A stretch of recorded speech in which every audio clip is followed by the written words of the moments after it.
सहज स्वयोग। कबीरदास ने सहज समाधि की बात कही और वही चीज हमारे शब्दों में सहज स्वयोग। जब तक हम स्वयोग नहीं करेंगे तो समाधि नहीं लगेगी। समाधि तब लगती है जब हम स्वयोग करते हैं। प्रथम हम जब इस गुफा में ध्यान कर रहा था, एक वर्ष 2008, तो जटिल साधनाओं को देखते हुए हमने ये देखा कि हर आदमी इससे सफल ना हो पाएगा।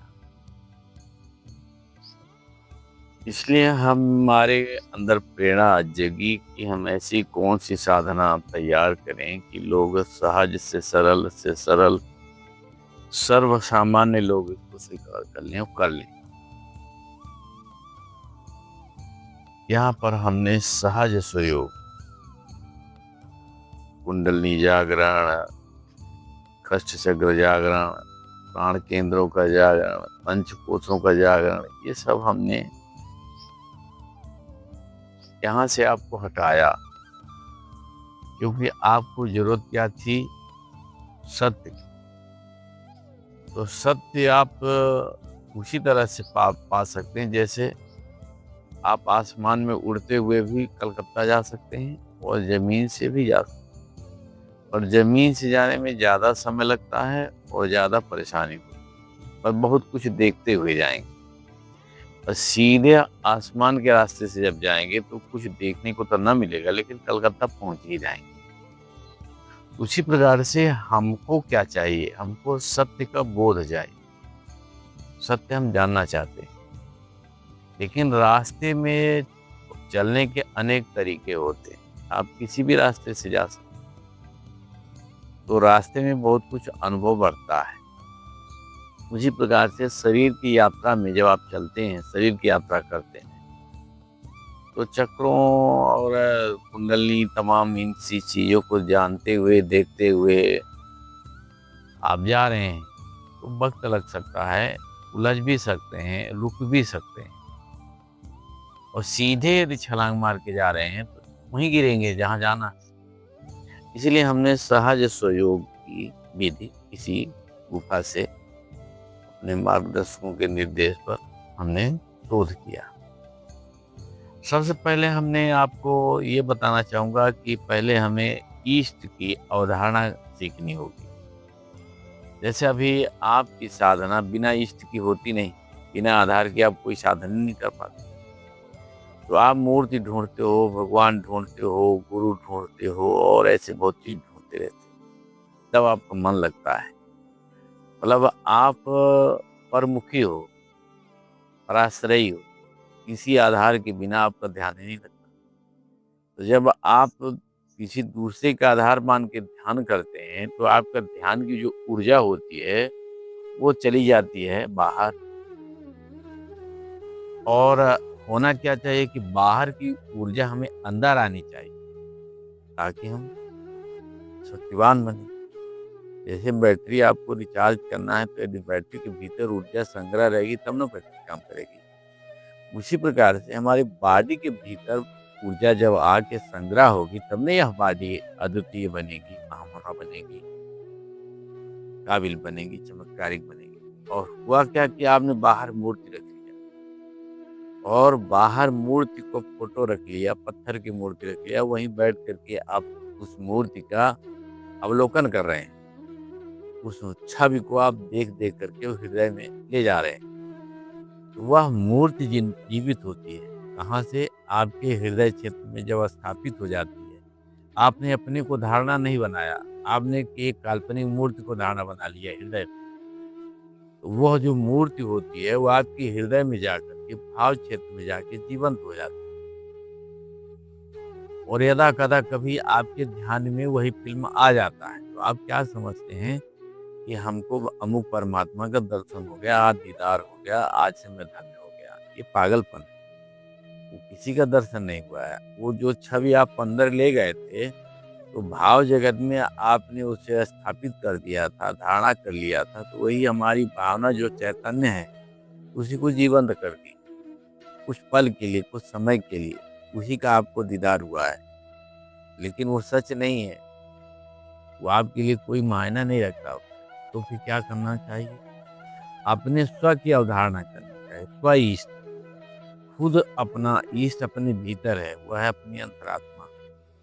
उसको वो पहले से धारित है, हमें धारणा नहीं करना है। हम बाहर से उठा के अंदर डाल लेते हैं, किसी मूर्ति को, किसी देवी देवता को, ये हम गलत कर लेते हैं। उसके पहले ही हमारे अंदर वो धारित है। क्या धारित है? हमारी अंतरात्मा। लेकिन उसको हम नहीं समझ पाते, क्योंकि वो उसका स्वरूप जो है अदृश्य है, मतलब व्यापक है, तो उसको हम नहीं समझ पाते।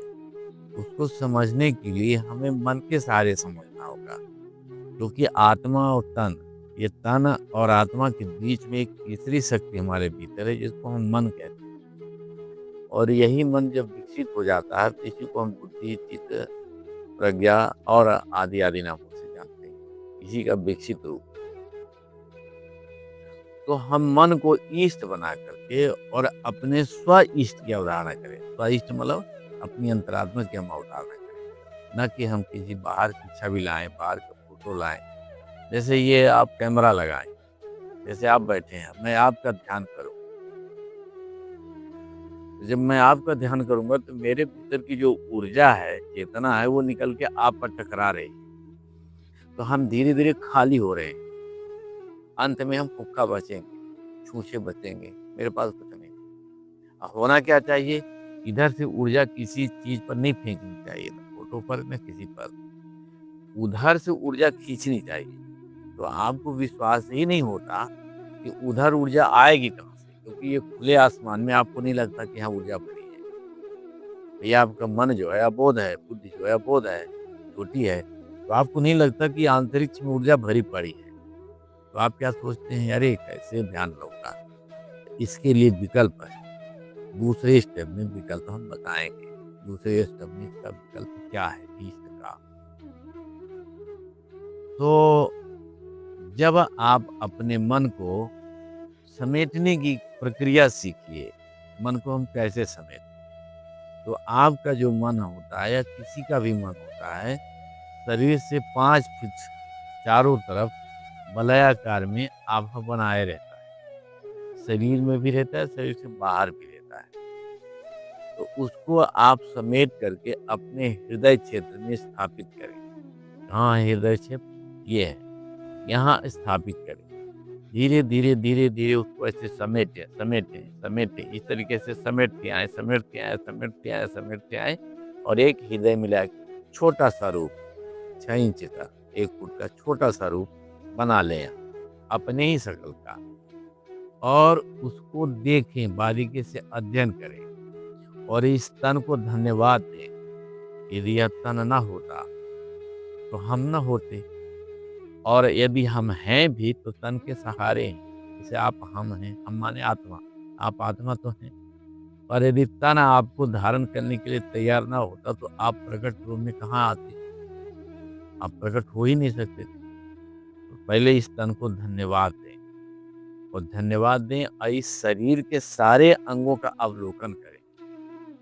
आँख का, कान का, फेफड़े का, गुर्दा का, लीवर का, नाड़ियों का, सबका अवलोकन करें, और अवलोकन करके धन्यवाद दें, और उसे ऊर्जा से भरें। उसको ऊर्जा से भरें। ऊर्जा माने प्रकाश से भरें पहले। और धीरे धीरे धीरे धीरे उसमें ये देखेंगे कहाँ बीमारी है, कहाँ कौन सा रोग है, कौन सा समस्या है, गैस बनती है, बीपी हाई होती है, किडनी में दर्द होता है, इन सब का पहले अवलोकन करें।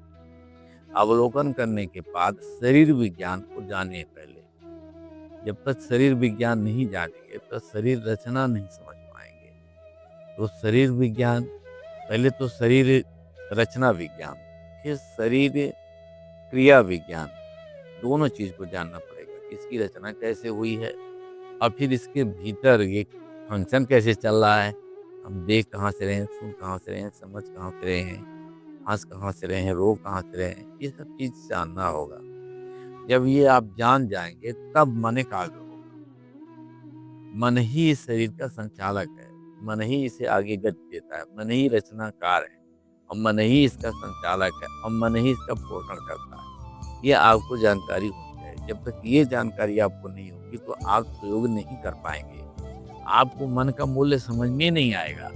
तो मन का मूल्य समझ में तभी आएगा जब आप जान जाएंगे कि इस काया का रचनाकार हमारे भीतर बैठा हुआ मन है, वही वैज्ञानिक है। और ये भी आप जान जाएंगे कि जो इंद्रियों की आवश्यक चीजें की जरूरत होती है उसका पोषण करने वाला मन ही है, जो इसके भीतर है। और एक समय ऐसा भी आता है कि यह इसी उसी के साथ नष्ट भी कर देता है, शरीर को छोड़ के और कहीं चला जाता है। तो हमारा मन ही रचनाकार है, हमारा मन ही पोषक है और हमारा मन ही संहारक है और संचालक है। जब मन की गरिमा को आप समझ जाएंगे, मन ही चमत्कार दिखाता है, मन ही रीति सिद्धि पैदा करता है, मन ही गुण है, मन ही कलाकारी है, मन ही वैज्ञानिक है, यही सारी कृतियां बनाता है, अनुभव व्यक्त करता है, रूप रंग निखारता है। तो जगत में जो भी मानव द्वारा कृत है ये सब मन की लीला है, मन की कला है।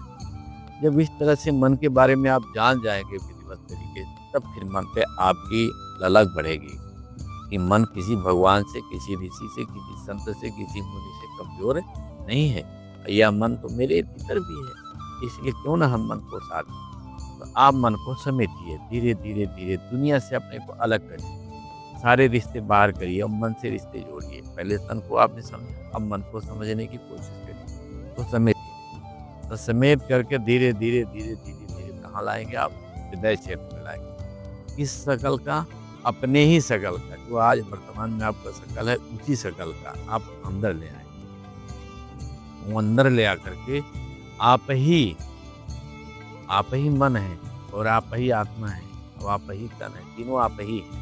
तो आप ही अपने को साक्षी भाव से देखें।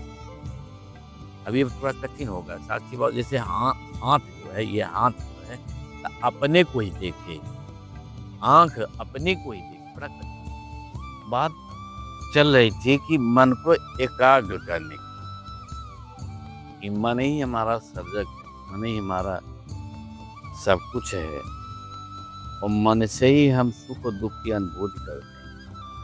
तो जब इतना काबिल मन हमारे भीतर है, अर्थात एक प्रकार से वह जीवंत देवता है जो हमारे भीतर है, और हम मुर्दे देवी देवता के लिए भटकते हैं, कभी यहाँ कभी वहाँ कभी यहाँ। तो जब ये ज्ञान आपको हो जाएगा तो आप मन को एकाग्र भी कर लें। मन के एकाग्र करने का मतलब अपने देवता को ठीक कर लेना। मन को सुंदर करने का मतलब कि अपने देवता को गंदगी से बचा लेना। मन को ठीक करने का मतलब है कि अपने देवता को जितना सुंदर से सुंदर हो, निर्मल निश्चल बना लेना। ये हमारा देवता है। देवता के बाद परमात्मा होता है, तो हमारा ये देवता है, अर्थात हम ही देवता हैं। अपने को हम क्यों गंदा करें, क्यों हम इसको गंदगी दें?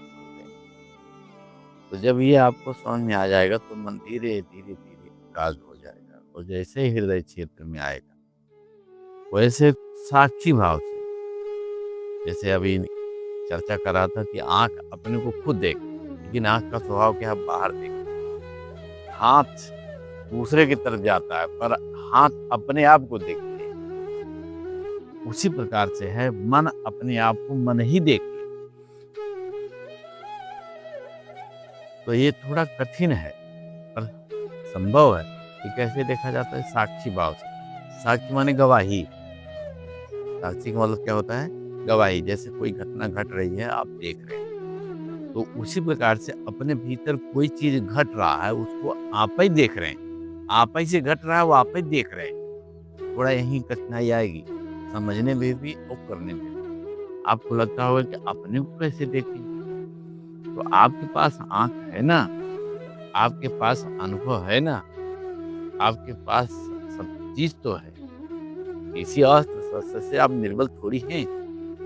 तो आप अपने को देख सकते हैं। और जब मन की महिमा आप समझ जाएंगे, मन के चमत्कार को आप समझ जाएंगे, तो मन को धीरे धीरे व्यवस्था कर लेंगे, समेट लेंगे, और समेट समेट करके हृदय में स्थापित कर लेंगे। और वही समिटा हुआ मन आपका स्वइष्ट होगा। अभी त्वइष्ट आत्मा है, लेकिन अभी आपको मन से शुरू करना है। तो मन को राज़ी करके, मन को खुशी करके, मन को उल्लासित करके, मन को प्रमुदित करके ही उससे काम लेना है। हट करके, सता करके, योग में भूखे रह करके, प्यासे रह करके, जंगल में खाक छानने से वो नहीं इकट्ठा होगा। उसको जो वो माँगता है, जो उसकी चीज़ की आवश्यकता है, उसकी पूर्ति करो। और जब पूर्ति करेंगे, फिर उसको साक्षी भाव से आप निर्देश करें। अपने आप उसको सहलाएँ, फुसलाएँ, उसकी गंदगियाँ हटाएँ, तमाम करते जाएँगे। वो धीरे, धीरे, धीरे, धीरे जैसे बिगड़ैल जानवर होता है, बिगड़ैल बच्चा होता है, फिर धीरे-धीरे जब लालच प्रलोभन देते हैं तो अंदर आ जाता है, फिर पास ही रहता है, फिर आपसे दूर नहीं भागता। उसी प्रकार से सबका मन बिगड़ैल हुआ होता है, क्योंकि बहिर्मुखी होता है ना, शरीर से बाहर रहता है, भौतिक तत्व से बना हुआ होता है। तो भौतिक तत्वों से जुड़ा रहता है, स्वाद में, वासना में तमाम जुड़ा रहता है। इसीलिए वो बाहर है, लपक-लपक बाहर आता है, जैसे साँप की या मेढक की जीभ बाहर लपकती रहती है, उसी तरह हमारा आपका मन जो है बाहर लपलपाता रहता है। पर जैसे-जैसे उसको समेटने शुरू करेंगे, वो धीरे-धीरे, धीरे-धीरे एक पालतू जानवर की तरह अंदर आ जाता है। और जब अंदर आ जाता है, तो कुछ दिन तक उसके अवगुणों को, उसकी हरकतों को देखिए और परखिए, और जैसे-जैसे उनके हरकतों को समझते जाएँ, अब आपको ये लगे कि इसकी हरकतों को हम पका कैसे पाएँगे? तो एक-एक हरकत उसको निकालेंगे तो आप तंग हो जाएँगे, निकाल भी ना पाएँगे और समझ भी ना पाएँगे। एक-एक बुराइयाँ निकालना चाहेंगे तो निकाल भी ना पाएँगे, परख भी ना पाएँगे। क्योंकि वो मन में अंदर रखा हुआ है तो छुपाने की कोशिश करेगा। तो जब छुपाने की कोशिश करेगा तो क्या करोगे आप? उसको मन साफ, अपना ही मन साफ नहीं कर पाओगे, खुद अपने को साफ नहीं कर पाओगे। क्योंकि वो स्वभाव बना लिया है नशा का, पत्ती का, चापलूसी का, चुगली का, ईर्ष्या का, द्वेष का स्वभाव बना लिया है। तो कैसे आप उसे हटा पाओगे? तो उसकी एक विधि है, सविता से उसे जोड़ दो, और सविता से एक डायरेक्ट ना जुड़ेगा, धीरे-धीरे जुड़ेगा। और सविता से जब जोड़ दोगे, तब उसके अंदर की सफाई-धुलाई शुरू हो जाएगी। ये पहला स्टेप है। पहले मन को समेटना सीखिए, मन की हरकतों को समझिए, मन को स्थान दीजिए, मन को देवता के स्वरूप लीजिए, मन को सर्वोपरि मान कर के शुरुआत करिए। यहीं से पहली स्वयोग की साधना समाप्त होती है।